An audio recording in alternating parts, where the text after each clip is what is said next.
که دو سل دو فا هست. سیم اول برابر با سی انگلیسی در تیونر کوب شده.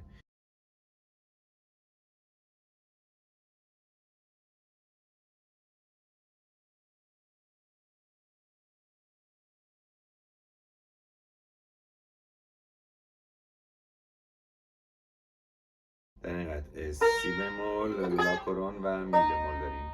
سل آزاد، سل دو دو دو، انگشت دوم میام روی دو، دو ره دو سی دو سی لا سی لا سل فا میاد در سیم زرد، بم و سی فا در سیم زرد آوردیم، سی دو سی لا سی لا سل لا سل دو دو دو. برمیگردیم تکرار میکنیم.